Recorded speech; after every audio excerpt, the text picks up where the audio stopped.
Let's go ahead and talk some Week 5 matchups. Fantasy Forecast. By the way, I really like that Chris Givens trade for Baltimore. Absolutely. Chris Givens is a great 9 runner, which that team is missing. That's really what will open things up if he can get on the field and just I still think burn it. there are people that wonder if Torrey Smith was anything more than that. Yeah. And so it's a great value for them to get Givens, who's made a mark in that role before. What Smith did for that offense was tremendous. It opened it up. Exactly. So, and so speaking of which, Steve Smith, injury update. He's missing this week. He had, I think we've now figured out that it was back fractures, or was it rib fractures? It was rib. It turned out to be rib. Okay. Micro fractures is what I've heard. But either way, that sounds like it sucks. Steve Smith's one of the toughest people in the game. Him and Anquan Bolden, I think, would play if it were humanly possible to play and there weren't people holding them back. So it must be very painful. It will not shock me to see Steve Smith play next week, but this week it's not going to happen. All right, the Colts at the Texans. We've pretty much exhausted everything there is to say about this exhausting matchup. I hope other than start Arian Foster. I hope you have a good pizza pie tonight, because that might be the best part of the day. Well, come on now. NFL football. Yeah. It's NFL football. That's what they tell me. I will watch it. Where's Arian Foster in your rankings, guys? He's got to be top 10, maybe top 5. So we expect a full workload now? Do we expect him to take off the... Foster is my number 2 this week. I'll go I believe he's my number 2 as well. 85%. I don't think it's going to be completely filled to the brim of spilling over, but it's going to be a lot. I think at this point, too, the way their season is going, you have to, we watched Hard Knocks. You see Bill O'Brien. They have to put it into their best players' hands and just take the best shot at getting some W's. I mean, tonight is a golden super winnable opportunity at home against Matt Hasselbeck. All right, let's move on from there. Anything else about that game? I guess I shouldn't. You're starting Gore. You're starting Arian. Are you starting Moncrief? Yeah, I'm still going to start Hilton. I'm not starting Moncrief. I'm starting Hilton. Oh, I love Moncrief. I would start both those guys. I think they're both. I like what was Moncrief's line last week? I'm ashamed to say I did not see it. I want to say it was like 4 for 75 and 1. I don't think it was that high, but he was still fine. He's more of a, to me, his floor is higher than Hilton. Because of the possession type of catches? Possession type He receiver. was 6 for 75. That's a good week. Yeah. Yeah, I still like Moncrief. Okay. I just wanted to check on that. All right, let's go ahead and move on to the Bills facing off against the Titans. The Titans are coming off the bye, and a down week for Tyrod Taylor. So are we okay starting him this week? Tyrod Taylor was very close. It was a funky game flow that kept him out of the end zone. I still believe in Taylor moving forward. Well, he threw a touchdown. But I said more. He had more touchdowns. And he threw into Clay that got called back. Yeah, you're right. What do we do then with the running back situation in Tennessee? Because people have probably signed Antonio Andrews last week. You said them all. And if you saw the quote from Ken Wisenhunt, it was, "I don't care who's getting the ball," which is a very strange quote from a head coach. But a very, very expected quote from somebody who's never been able to run the ball. Yeah, you have no idea who's going to get the ball, and they're going up against a top rushing defense. You just don't play them. You hold on to them and hope, that something is exposed. But I can't imagine being in a situation where I've got one of those guys in my lineup and being happy.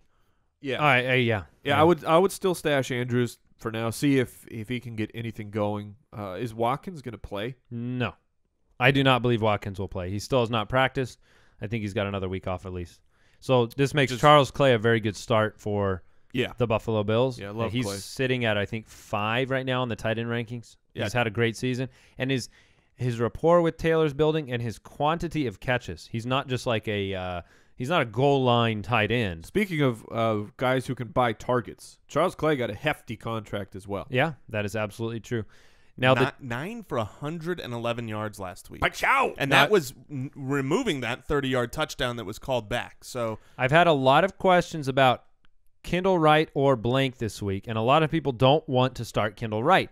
I start him. I'm telling you, Kendall Wright has had 2 out of 3 great games in this offense. He's the number 1 option for Mariota, and the Bills' defense is too good against the run in general. It's going to be great against the run against Tennessee's running game. This is going to be a through the air. Kendall Wright's the underneath guy. I would expect 5 or more catches from him and the opportunity to score a touchdown because the Bills passed these 29th against the pass. He's our consensus 23 this week. That puts him as a wide receiver 2. Yeah, that's a complete start. So on the other side, Titans defense is 6th against the pass, 19th against the run. If Carlos Williams can go, we're rolling him out without any qualms. I'm rolling out either. If Williams is the guy, he will shoot up my rankings, or if it's Booby Dixon, I like him a lot too. Okay, let's move on to the Browns facing off against the Ravens. The Ravens are heavy favorites in this game. You have Josh McCown and you have Joe Flacco. Flacco will be without Steve Smith. I don't think anybody's starting Flacco this week. He's a desperation stream. Because he's at home. Yeah, at home, so I don't mind it. I really like Kamar Aiken this week, and my full stream ahead is Josh McCown. I like him.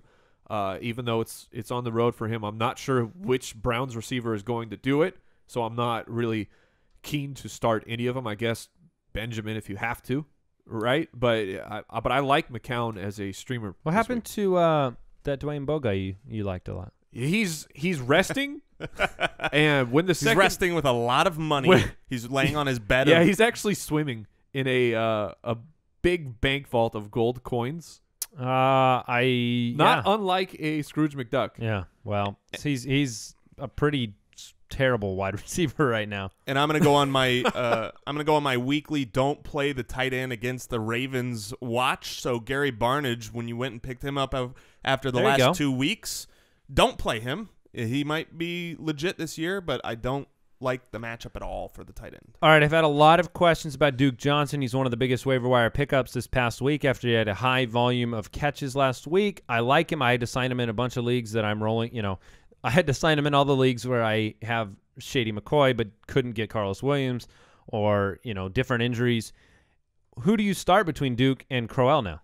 I start Duke. The snaps are starting to favor. Standard league as well? Yeah. Okay. Well, the snaps are favoring Duke Johnson. I mean, Crowell actually had a good game last week quietly if you take into his running and his catching. But Duke Johnson's he's getting the snaps. He's getting early down running work and pass work. I mean, that's where we liked Duke Johnson was his PPR value, catching the ball. And the first couple weeks, nothing. Squadoosh. But then the last 2 weeks, it has really, really picked up, including that delightful wheel route for a touchdown. Oh, that was a great catch. Just a great catch. I like Duke as well, especially in PPR leagues. Anything else about this matchup before I move on to this next one? Justin Forsett. Oh, yeah. Love him. Yeah, and he bounced back. People should feel more confident. If you were one of the ones that bought low on him, the carry numbers were there. I think you saw pretty much all Forsett except for, some opportunities for him to get rest. He needs to find pay dirt. That's it. I mean, if he gets in the end zone, people are talking about him as a running back 1 right now. So he has to benefit a little bit from Smith's absence as well through the air. That's part of why I love him so much. Yeah, I agree. So this next matchup is the Bears at the Chiefs, and it's my I'm all over that. Almost upset of the week. I love it. The Chiefs are 9.5-point favorites over the Bears. Stop. Over the Bears. So I haven't done well. I don't know if I just condemned the Bears to the biggest, largest margin of defeat this week because my last 2 almost upsets. I might change the segment to almost, just to give another separation of accuracy. No, the past 2 weeks have been rough, but I think the Bears have an opportunity here. If Jeffrey returns and Cutler had them in the game, they won the game last week. It just changes their offense. Forte is still a consistent running back. Your offense, Bennett, I don't know. What do you guys think? They're a completely different team. If Alshon Jeffrey's out there with a healthier Jay Cutler, they are a completely different But team. Vegas knows that. Well, Vegas still has them at 10 points. Yeah, but one of the things Vegas will always keep in mind is what people are going to bet on. It's not just what's going to happen, but what are people betting on? And people are betting, just like Mike said, on the history of what has happened with the Chicago Bears over these first few weeks. and they're a completely different team. I've got Jay Cutler as my stream of the week, so I'm really hoping you're right here, Andy, because there's no way they win without a good game from Jay Cutler. The Chiefs at home are a completely different team. I will agree with that. I just don't see them as near double-digit favorites. I think that's crazy. If Alshon is out, I love him. If he's out there, if Alshon, not out. Yeah, okay. If Alshon is out, You said if he's out, you love him. I'm like, that's sad. If he's out and he's on my opponent's team, I love him. But if he plays, he's a wide receiver 1 for me. Are you doing the Maclin apology now, or We've already talked about. I'm just trying to set this up on every show. Maclin, Give him one more week. Jeremy Dirty Cake Maclin he's great. He just is. It's about his opportunity. Which has been great. Yes. I love the point you had on the last show where he has over 30% of the targets, where I believe Edelman is in the lead right now with 34%, and he's not far behind. So if the ball's getting thrown. Now, Alex Smith last week actually had a huge yardage game. He had the most Alex Smith game. He did. He had like 340-something yards and no touchdowns. That's how he does it. So because he's not throwing the ball to Zeus. But you'd stream him at home against the Bears this week, wouldn't you? Yes, I would. Okay. And you'd stream Cutler, Jason. Yeah, I had to make that decision of Alex Smith or Jay Cutler, and I put Jay Cutler higher. All right, we're starting Charles and Forte. Not much to talk about there. If they're not being started on your team, then, well. Congratulations. Right, you have really, really good. You're not starting those guys either. Barry Sanders and Eric Dickerson are in your starting lineup.